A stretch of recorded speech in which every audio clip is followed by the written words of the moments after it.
ADR. Promoting dialogue.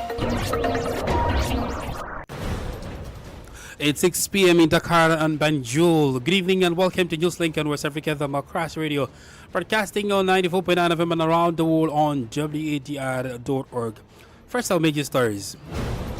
Authorities in Conakry release 16 detained Sierra Leonean soldiers after diplomatic consultations. Ghana's president delivers the 2026 State of the Nation address, outlines government plans. We inherited an economy in severe crisis caused by years of general imprudence and reckless management of the economy. I can say to you with confidence, Ghana is back. AU's ministers meet in Ouagadougou on review 2026 road map. And Nigeria's opposition political parties reject newly signed electoral act as INEC reschedules the 2027 presidential election. We demand that the National Assembly immediately commence a fresh amendment to the Electoral Act. They must remove all obnoxious provisions. Please stay with us for details of these stories and more. On the news, this is Sankulu Jubril Janko. Many thanks for joining our broadcast this evening. Newslink begins with an update on the border dispute between Sierra Leone and Guinea, which resulted in the arrest of several Sierra Leonean soldiers early this week. On Friday, Freetown, in a statement, said the detained soldiers have been released by Guinean authorities. The development follows the days of tension between the two neighboring countries. Well, Augustine Colley tells us more. According to Freetown, the soldiers were recovered safe and sound after several days of diplomatic tensions following a border incident that occurred between Sunday and Monday. The statement says that the soldiers and police officers were freed following the arrival of Sierra Leone's Minister of Foreign Affairs and International Cooperation in Guinea. Alhaji Timothy Kabar, who led the delegation from Freetown to Conakry, emphasized his government's decision to explore all available diplomatic avenues to resolve any dispute with Guinea.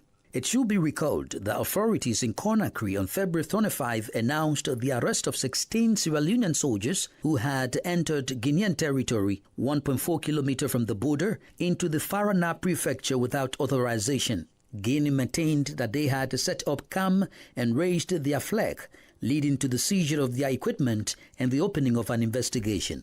This account was disputed by Sierra Leone, which indicated that the troops were participating in the construction of a border post in the locality of Kaliere in the district of Falaba. Regional observers, however, citing previous occurrences, are urging the two neighboring countries to amicably resolve the protracted border disputes. Augustine Colley reporting.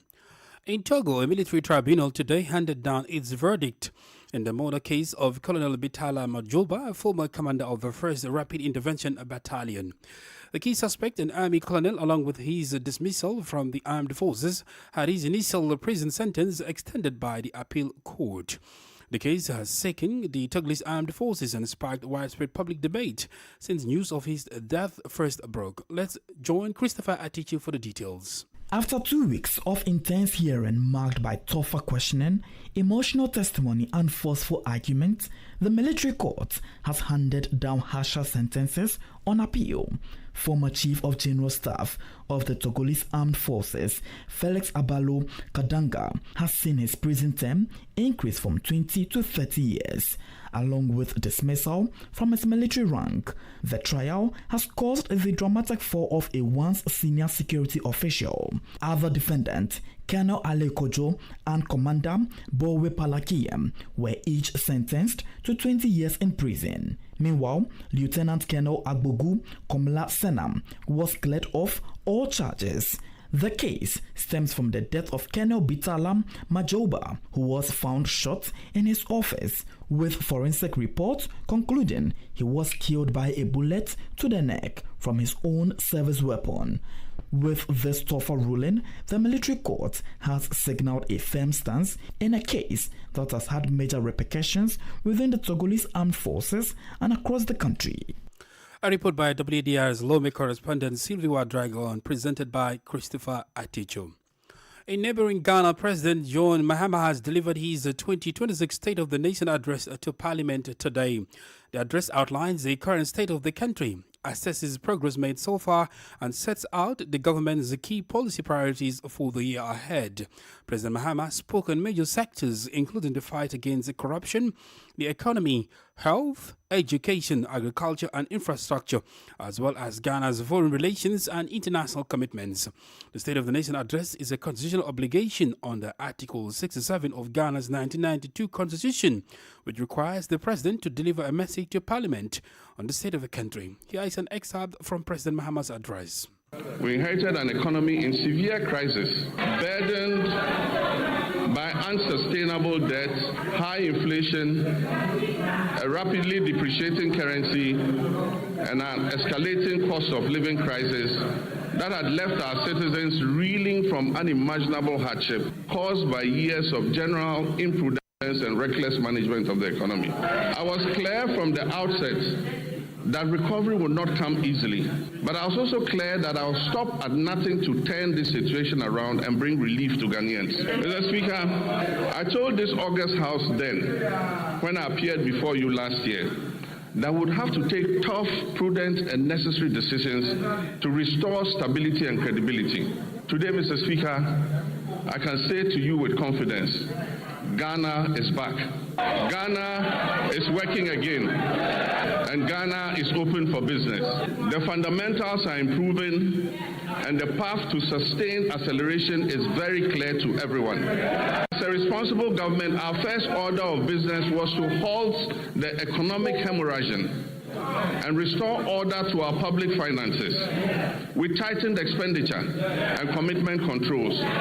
We improved payables reporting and conducted a comprehensive audit of 2024 commitments to restore credibility and discipline.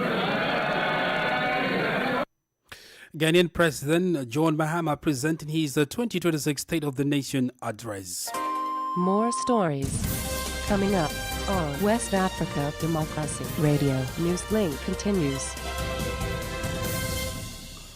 In Nigeria, opposition political parties have rejected the newly signed Electoral Act 2026, demanding fresh amendments to strengthen transparency before the 2027 general elections.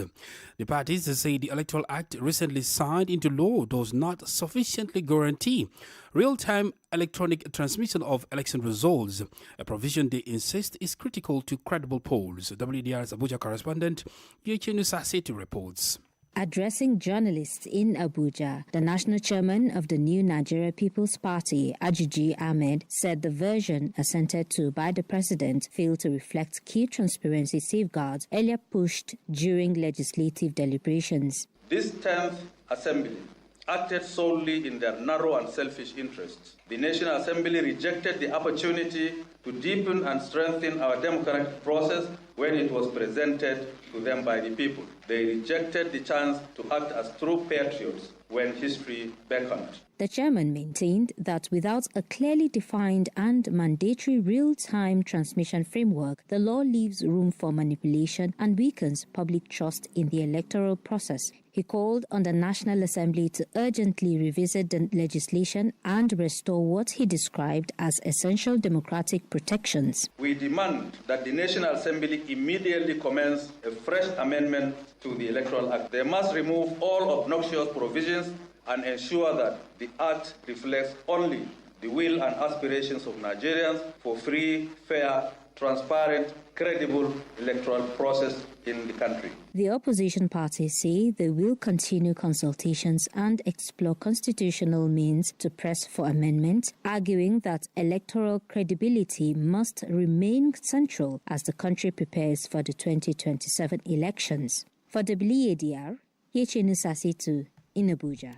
Well, still on Nigeria's elections, Nigeria's Independent National Electoral Commission has announced a new date for the country's next presidential election, now set for January 16, 2027.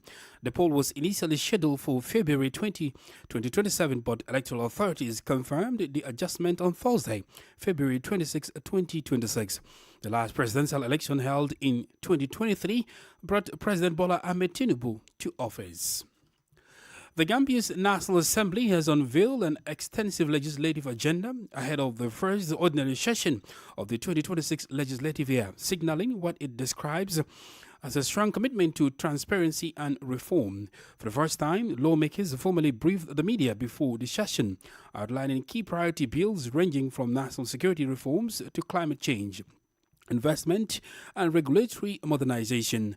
The session scheduled from March 2nd to April 1st is expected to deliberate on amendments to the National Security Council Act as a proposed legislation targeting environmental protection and economic growth. WDR's Banjul correspondent Sang Donald reports. Among the highlights are committee hearings on matters linked to former President Yahya Jammeh and debate on the National Security Council Amendment Bill 2026 aimed at strengthening the country's security governance framework. Lawmakers will also consider amendments to the Gambia Investment and Priority Areas Act alongside new bills on intellectual property, communications, national climate change, and integrated coastal zone management, all intended to modernize regulation and enhance environmental protection. Speaking at the briefing, Speaker of the National Assembly, Fabakary Tombong Jatta, described the session as ambitious, saying it reflects a legislature responding to modern governance demands and the expectations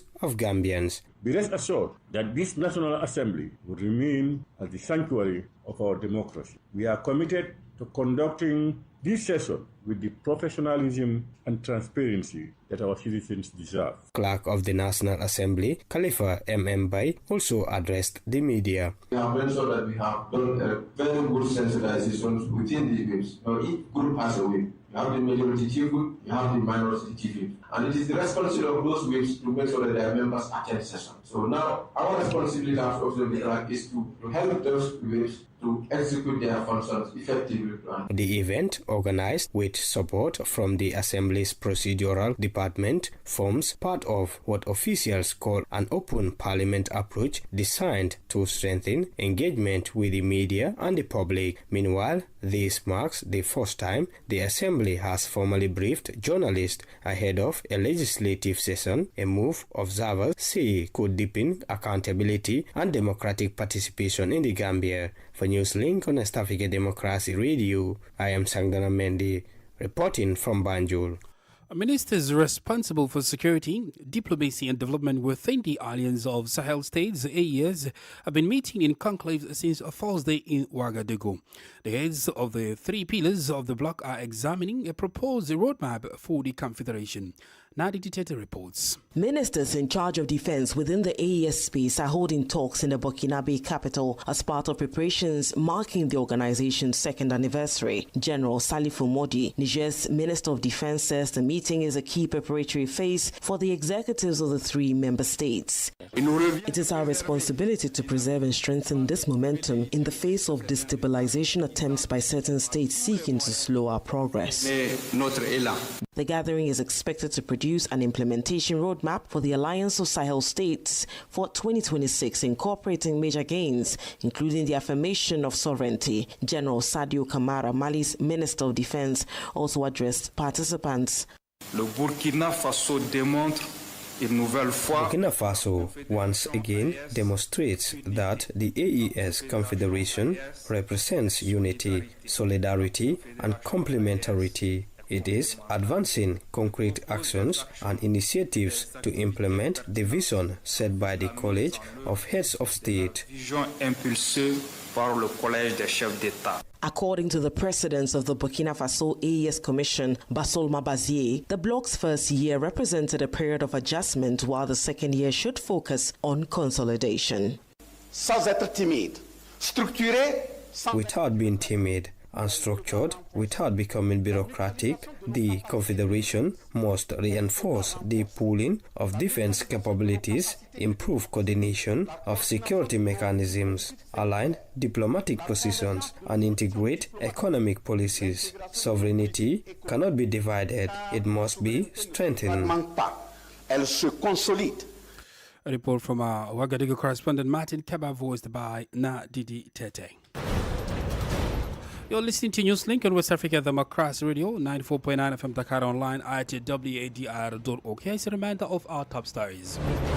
Authorities in Conakry released 16 detained Sierra Leonean soldiers after diplomatic consultations. Ghana's president delivers the 2026 State of the Nation's address, outlines the government plans. AU's ministers meet in Ouagadougou to review 2026 roadmap. Nigeria's opposition political parties reject newly signed electoral act as INEC reschedules the 2027 presidential election. Still ahead, we have guest interview and sports news. Please stay with us. Fresh and breaking news all the time. Hear it first as the news breaks, only on West Africa Democracy Radio. Newslink continues. In Senegal, a practice match is scheduled for Saturday in Dakar to demand the release of 18 Senegalese football supporters currently detained in Morocco. The supporters were sentenced to prison terms of up to 1 year on charges of hooliganism. Ahead of the planned mobilization, a group of Senegalese citizens on Thursday submitted a memorandum to the Moroccan embassy in Dakar calling for their release. Organizers say the initiative is aimed at building stronger coordination and collective advocacy around the case. Blaise Nyang, president of the Legal Commission of the AAC Lebugui supporters group, of whose members are among those imprisoned in Rabat, has been speaking about the issue. We remain in contact with them and they call regularly. At the last court hearing, they made it clear that they are suffering. Our compatriots are enduring difficult conditions in Moroccan prisons. They need food, which is only natural. As Senegalese detained in Morocco and unfamiliar with the local diet, they are experiencing real difficulties. They also require money, clothing, and shoes. What is particularly regrettable is that it is Senegalese residents in Morocco who have organized themselves to provide support, while the state has yet to take meaningful action in this regard. Even if there have been diplomatic challenges, the minimum expectation would be for officials to visit our compatriots. They have reportedly been visited only twice, once before the 12th and once after. Since their sentencing, no state official or diplomatic representative has paid them a visit.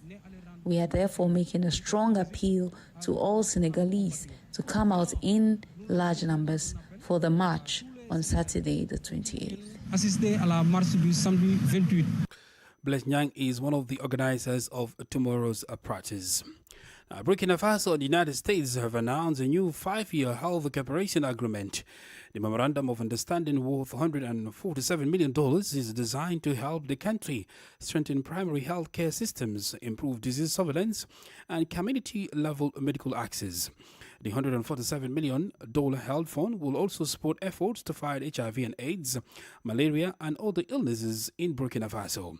Ouagadougou will contribute $107 million to its health system, with an additional $12 million earmarked to strengthen community health, digitize reporting, and expand laboratory capacity nationwide. The recent MOU between the two countries also comes amid growing competition by global powers such as Russia, China, and Turkey in the Sahel region. However, Washington says its health security aligns with America's domestic priorities of preventing cross-border pandemics, stabilizing fragile states to reduce migration pressures, and maintaining diplomatic channels with governments. In Liberia, police have charged a 61-year-old woman in connection with the killing of 3 children in Nimba County.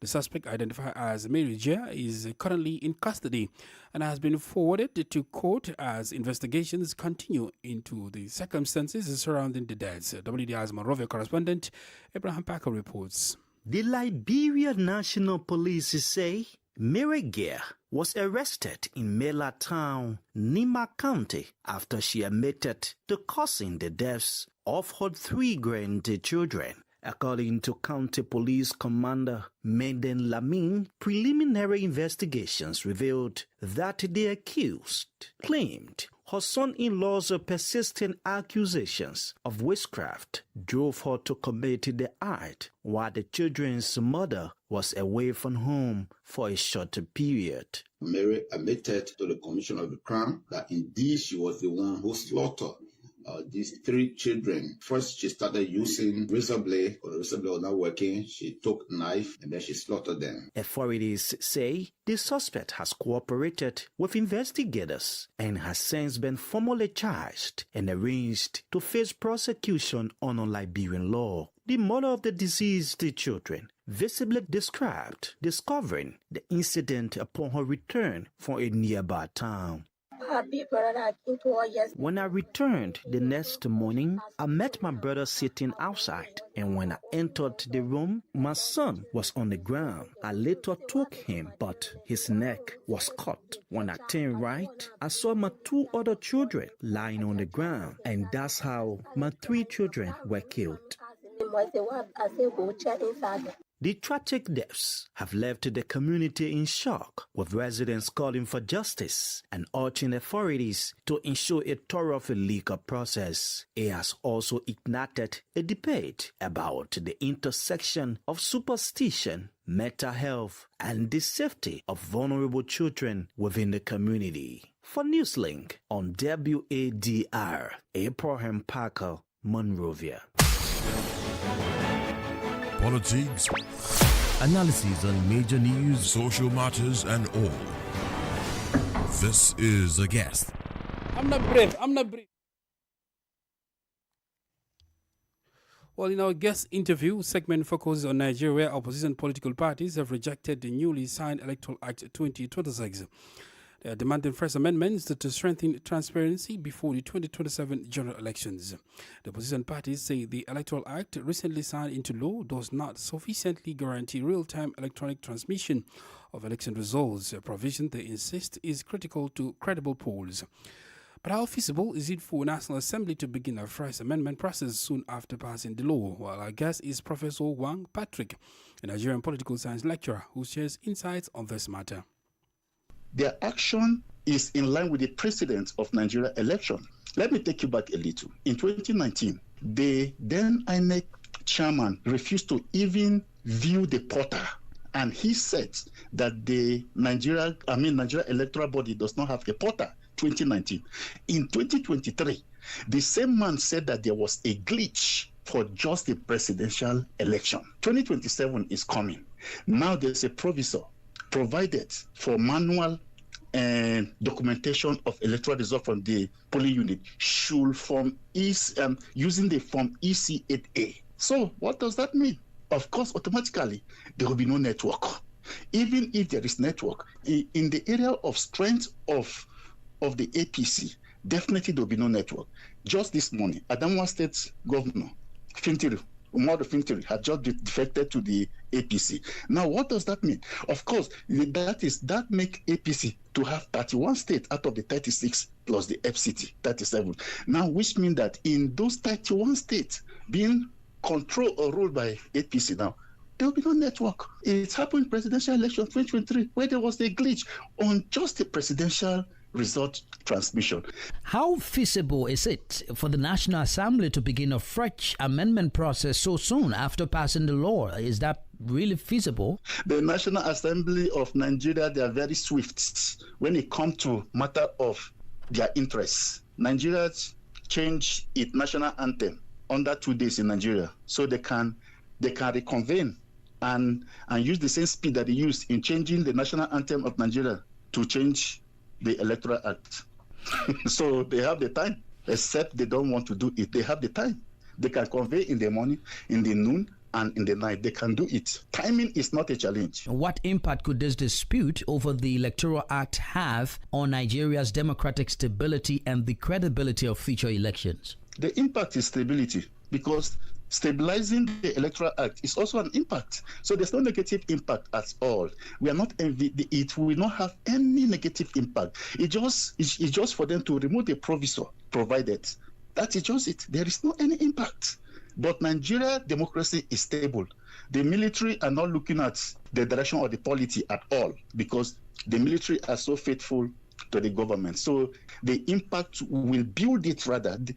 That is, changing the law will strengthen Nigeria democracy, not negatively. But allowing the proviso to remain, in my view, is going to be having negative impact, because I see the opposition even boycotting if need be, but I don't advise them to do so. Now, talking about boycotting, how united do you think the opposition is on this issue? And do you see any consistency in their core for a fresh amendment of the recently passed Electoral Act? And what does that mean for the broader political landscape? Which is why I said that they are a bit slow, but I see them building stamina. I see them coming up, and I see them gaining more strength, especially the ADC, because the PDP currently is in shambles because of the foundational issue they have, which is why I said the opposition, the ADC, if only they could occupy Lagos, occupy Kano, occupy Port Harcourt, and occupy Abuja, then they will listen to them.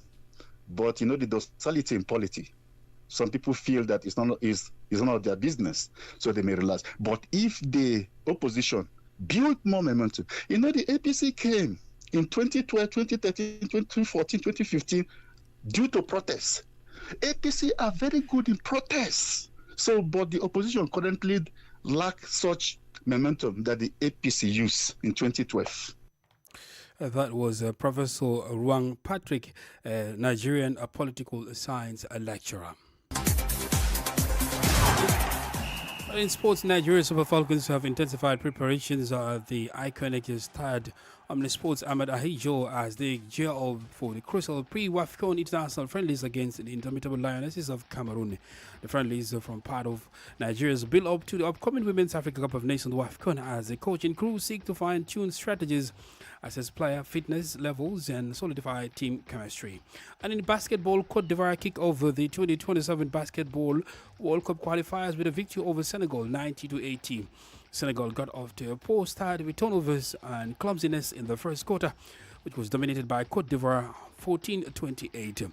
The Lions finally reacted to win the next two quarters to 23-20 and 25-18 respectively. However, Ivorians ultimately proved too strong in the final quarter, winning 90-80. While Kevin Yobe of the Elephants had the best individual performance of the game with 15 points and 6 rebounds. That's it for Sport News. Well, we've come to the end of this edition of Newslink from West Africa, the Macras Radio, broadcasting from Dakar, Senegal. Thank you for listening. And many thanks to Ismaila Kamara and Maudu Ju for the technical assistance. Do interact with us via our social media platforms, X, Instagram, Facebook at WDR English Service. I am Sankula Jibril Janko. Good evening. And many thanks to you for listening to Newslink via Hot 104.3 FM, Hilltop Radio 104.7 FM, and Veritas Radio 102.9 in Banjul, the Gambia. We also appreciate our listeners in Liberia via Alternative Youth Radio 98.9 FM, Lofa County, Radio Kagama 94.5 FM, Nibe County, DCN Radio 91.3 FM, Riverside County, Wakat FM Radio, Banga, Liberia, Radio Baf FM 91.3 Sierra Leone in Nigeria, and Love 104.5 FM Abuja. For you listening via Radio Pad 95.1 Damango, Savannah region, and on Royals FM 104.7 Wenchi, Ghana, we say a big thank you. Remember, West Africa Democracy Radio is all about you, your views, and your opinions.